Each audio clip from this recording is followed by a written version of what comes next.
Halo semua, saya Han Baktiar, Prodi D4 Akuntansi Politeknik Keuangan Negara STN. Kali ini akan menjelaskan tentang etika bisnis. Pada video sebelumnya, kita sudah mempelajari jenis-jenis strategi. Strategi dibuat dan dipilih dengan memperhatikan analisis visi dan misi, kekuatan internal dan eksternal, diimplementasikan, dieksekusi, dan dilakukan pengawasan. Namun, penting bagi suatu perusahaan untuk memahami dan menerapkan etika bisnis. Sebenarnya, apa itu etika bisnis? Etika bisnis dapat didefinisikan sebagai prinsip-prinsip dalam organisasi yang memandu pengambilan keputusan dan perilaku. Dalam piramida tanggung jawab sosial perusahaan, setelah ekonomi dan hukum adalah tanggung jawab etis, yang melampaui tanggung jawab hukum. Mereka adalah apa bisnis itu sendiri. But the main question is why good ethics is a good business. Berdasarkan penelitian yang dilakukan oleh IBE, perusahaan yang menunjukkan komitmen yang jelas terhadap perilaku etis secara konsisten mengungguli perusahaan yang tidak menunjukkan perilaku etis. Filipa mengatakan bahwa itu tidak hanya merupakan hal yang benar, tetapi juga terbayar dalam keuntungan finansial. Does it pay to be ethical? Ahli strategi seperti CEO dan pemilik bisnis adalah individu yang paling bertanggung jawab untuk memastikan bahwa prinsip etika yang tinggi dianut dan diperhatikan dalam sebuah organisasi. Ingat bahwa semua perumusan strategi, implementasi, dan keputusan evaluasi memiliki konsekuensi etis.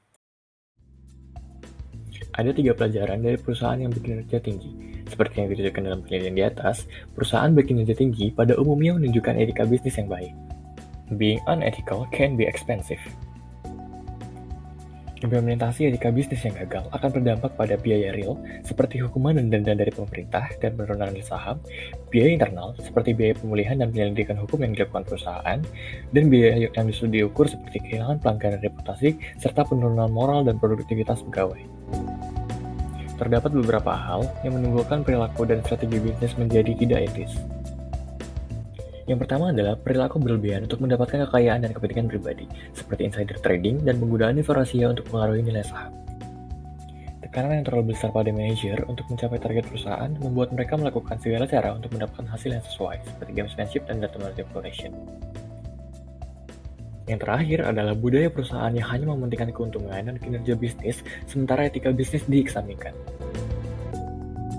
Lalu, bagaimana cara membangun budaya etika?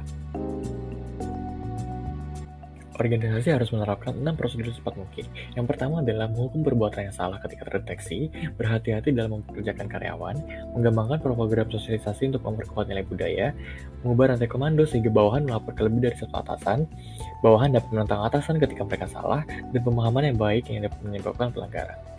Selain itu, tanggung jawab manajer adalah untuk memberikan kepemimpinan etika melalui contoh dan demonstrasi yang konstan. Karena media sosial dan teknologi telah menjadi hal biasa secara global, terdapat 3 topik bisnis yang telah menjadi masalah strategis penting yang dihadapi perusahaan.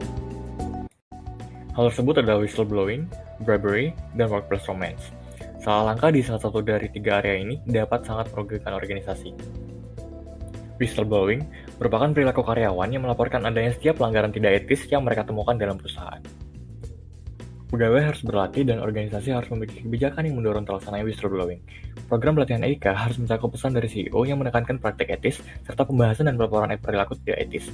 Perusahaan dapat menyelaraskan pengambilan keputusan etis, salah satunya dengan mendorong whistleblowing. Menghindari suap. Suap adalah menawarkan, memberi, menerima, atau meminta barang berharga apapun untuk mempengaruhi tindakan pejabat atau orang lain dalam menjalankan tugas publik atau hukum. Di Indonesia, suap berbeda dengan gratifikasi. Gratifikasi merujuk pada hibah atau pemberian kepada seseorang pejabat karena jabatannya. Sedangkan suap merujuk pada pemberian atau janji kepada pejabat dengan imbalan agar pejabat melakukan atau tidak melakukan sesuatu yang seharusnya dilakukan. Workplace romance. Familiar dengan gambar ini? Ya, workplace romance merupakan hubungan akrab antara 2 karyawan yang setuju dalam membina ikatan romansa di tempat kerja. Workplace romance berbeda dengan pelecehan seksual. Sebuah organisasi mungkin tidak boleh secara tegas melarang percintaan di tempat kerja, karena kebijakan seperti itu dapat ditafsirkan sebagai pelanggaran privasi, sombong, atau tidak perlu. Beberapa romansa benar-benar meningkatkan kinerja kerja, menambahkan dinamisme dan energi yang diterjemahkan dalam peningkatan moral, komunikasi, kreativitas, dan produktivitas.